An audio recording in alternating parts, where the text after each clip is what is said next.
Gold trusted gold buyers మీరు తాకట్టు పెట్టిన బంగారాన్ని విడిపించి ఈ రోజు ఉన్న మార్కెట్ ధరకు కొనబడను. గతంలో గ్రామాల్లో ఉన్న పరిస్థితుల ప్రభావంతోనో లేదా భావజాల ప్రభావంతోనో కొంతమంది యువకులు అడవిబాటు పట్టారు.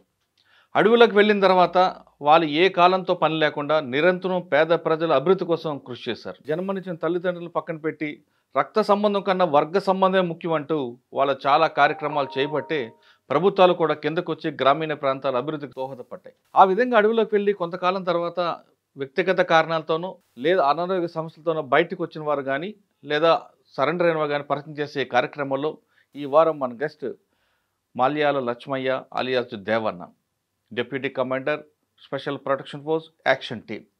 ఆయన గతంలో పార్టీలో చాలా కాలం పనిచేసి ప్రజల కోసం ఏం చేశారు, పార్టీ ఆదేశాల మేరకు పోలీస్ స్టేషన్లు పేల్చివేతలు కానీ లేదా మంచి కార్యక్రమాలు చేయడం కానీ అలాంటివి ఏ కార్యక్రమాలు చేశారు. ఆయన లిస్టులో Ramayampet police station, Sirnapalli railway station బ్లాస్టింగ్లు కూడా ఉన్నాయి. అది ఎందుకు చేశారు, ఎందుకు చేయాల్సి వచ్చింది, అన్నిటికన్నా ముఖ్యంగా శంకరన్తో ఆయనకున్న అనుబంధం ఏంటి అనే విషయాల్ని ఆయన అడిగి తెలుసుకున్నాను. నమస్తే. దేవన్న అలియాస్ వెంకన్న అలియాస్ మల్యాల లక్ష్మయ్య అంటే ఒకప్పుడు పోలీసులకి మోస్ట్ వాంటెడ్. ముఖ్యంగా మెదక్ జిల్లాలో మీ ప్రభావం ఎక్కువగా ఉండేది. రామయ్యంపేట పోలీస్ స్టేషన్ బ్లాస్టింగ్ తర్వాత దేవన్న పోలీసులు మోస్ట్ వాంటెడ్ అయ్యారు. రామయ్యంపేట తర్వాత సిర్నాపల్లి చాలా ఉంటాయి, ఇంకా వరుసగా చెప్తుంటారు. అప్పుడు పరిస్థితి ప్రభావంతో అటువంటి కార్యక్రమాలు చేశారు. కానీ పార్టీ ప్రజలకు చాలా సేవ చేసింది.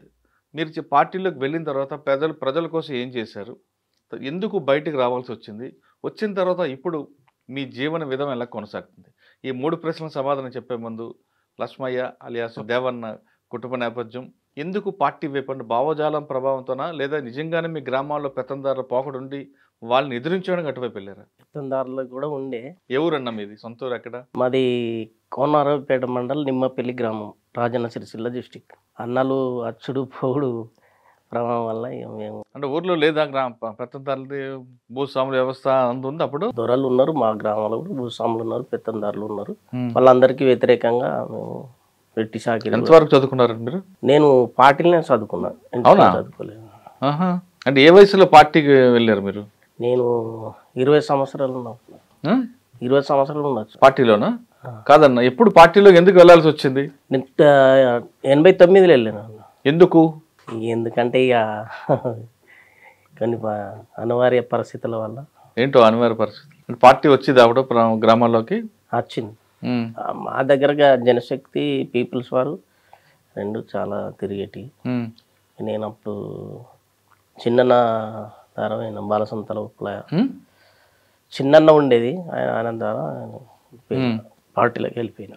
అంటే మీరు జనశక్తి వైపు వెళ్ళారా, పీపుల్స్ వారు వెళ్ళారా? పీపుల్స్ వారు. మీరు పార్టీలోకి వెళ్ళిన తర్వాత ఎక్కడెక్కడ పనిచేశారు? మీకు బాధ్యుడు ఎవరు అప్పుడు? సిరిసిల్లలో చేసిన, సిరిసిల్ల ఏరియాలో చిన్నన్న అని ఉండే. మీ బాధ్యుడు ఎవరు? చిన్నన్న కమాండర్గా ఆయన ఉండే.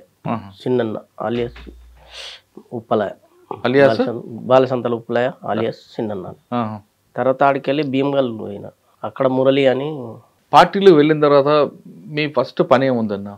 అంటే తుపాకులు మోయడమేనా, లేదా పార్టీ రాజకీయ తరగతులకు వెళ్ళడమా, లేదా ప్రజల కోసం చేసే కార్యక్రమాల్లో పాల్గొనడమా? ఈ ఫస్ట్ పోయిందంటే ఇక మనం చదువుకోవడము, ఈ తుపాకులు వాటిని ఇస్తారు కదా, ఇవాళ రక్షణ కోసం వాళ్ళది ఉంటుంది.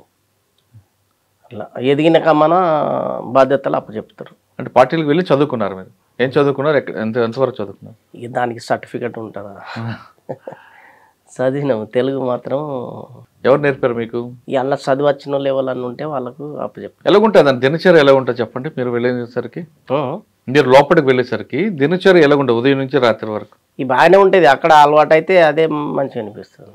ఉదయం లెగుస్తారు, కాలకృత్యాలు అయిన తర్వాత టిఫిన్ ఏమి ఇస్తారు? టిఫిన్ ఏమి ఉండదు, రాత్రి అన్నమే. టిఫిన్ తెప్పిస్తే మళ్ళీ నిర్బంధం, ఇది ఎటు పోతుంది ఏం కథ అనేది ఇనుకోరు ఉంటారు. చదువు అంటే తెలుగు నేర్పేవారా? ఇక చదువు తెలుగే. ఇంకేంది. మీతో పాటు ఎంతమంది? మాతో చాలా మంది ఉంటారు, కాకపోతే మా దళంలో మేము అప్పుడు 9 మందితో 10 మందితో ఇట్లుండు. మళ్ళీ మిలిటెంట్స్ కూడా వస్తారు. అంటే చదువైన తర్వాత భీమగలుగుతావా? ఇక సీనియర్ అయినా కామన్నా బాధ్యతలు అప్పచెప్తారు.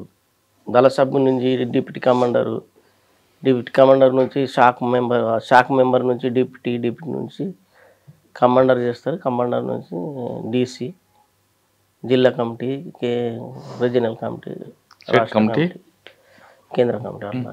స్టేట్ కమిటీ తర్వాత సెంట్రల్ కమిటీ. బాగానే ఉంది.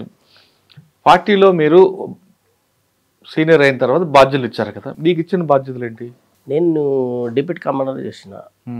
నాకున్నటువంటి బాధ్యతలు ఏంటంటే ఇక మొత్తంకు వెపన్కు సంబంధించి మనకే ఉంటుంది. ఇది వెపన్స్ ఎవరికి ఏది ఇవ్వాలి, ఏమైనా ఖరాబ్ అయితే చూడడం, ఇట్లాంటివి ఉంటాయి.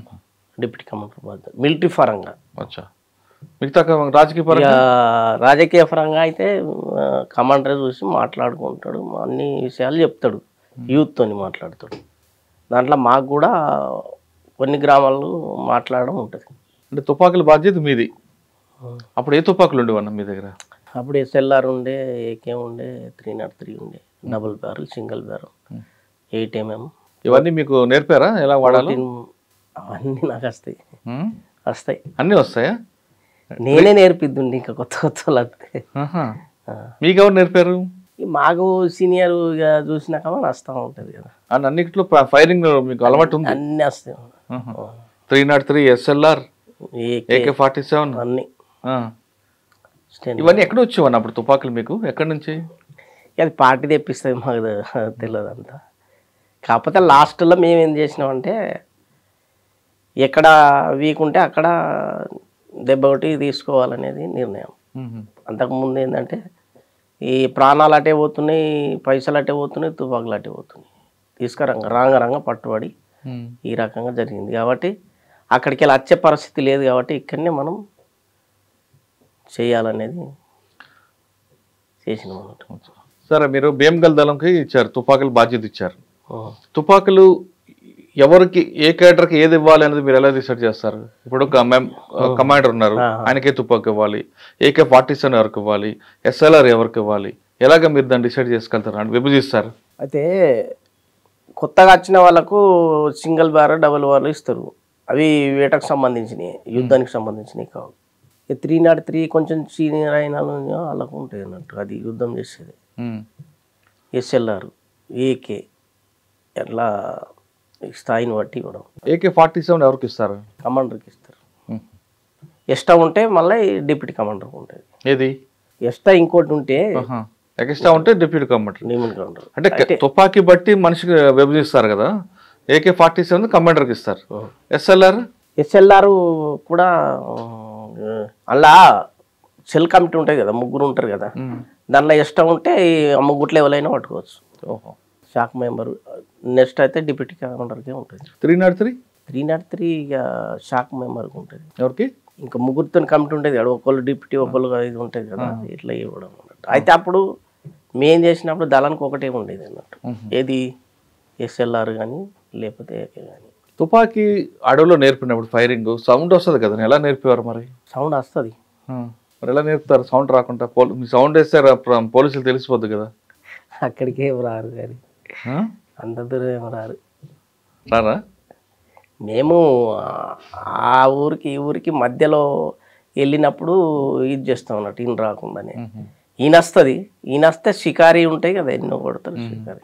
అంటే మీరు 303, SLR, AK-47 మూడు వాడారు కదా, మూడిట్లో ఏది కష్టం, ఏది ఈజీగా ఉంటుంది ఫైరింగ్కి? అన్నిటికంటే ఈజీ AKనే. 303 కూడా చాలా దూరం పోతుంది, కానీ కొంచెం వజన్ ఎక్కువ ఉంటుంది. AK-47 అయితే అది వజన్ తక్కువ ఉంటుంది, రేంజ్ ఎక్కువ ఉంటుంది. అంటే ఒక ట్రిగ్గర్ నొక్కితే ఎంత టైం కొట్టచ్చు? టైం ఏం లేదు, ఇట్లా అంటేనే పోతుంది అది. ఆటోమేటిక్, సెమీ ఆటోమేటిక్ కూడా పెట్టచ్చు. ఆటోమేటిక్, సెమీ ఆటోమేటిక్ అంటే ఒక్కొక్కటి కొడతాం. ఈ ఆటోమేటిక్ అంటే ఒకటేసారి పోతూ ఉంటాయి. SLR కూడా అట్లనే చేయచ్చు, దాని కూడా ఆటోమేటిక్ ఉంటుంది. స్టెన్ కూడా ఉంటుంది. దాని రేంజ్ పెద్దదా, AK-47 రేంజ్ పెద్ద? ఏకేది అది సేమే ఉంటుంది, కానీ అది ఎంత దూరం పోయేది అనేది మనకు అర్థం కాదు, మనకు కనబడదు. అది దాని మీద రేంజ్ అనేది అనుకుంటాం తప్ప అది ఎంత దూరం పోతుంది అనేది మనకు కనబడదు. అది అందులోకి వెళ్ళినాక కనబడదు. ఫైర్ చేసినప్పుడు అది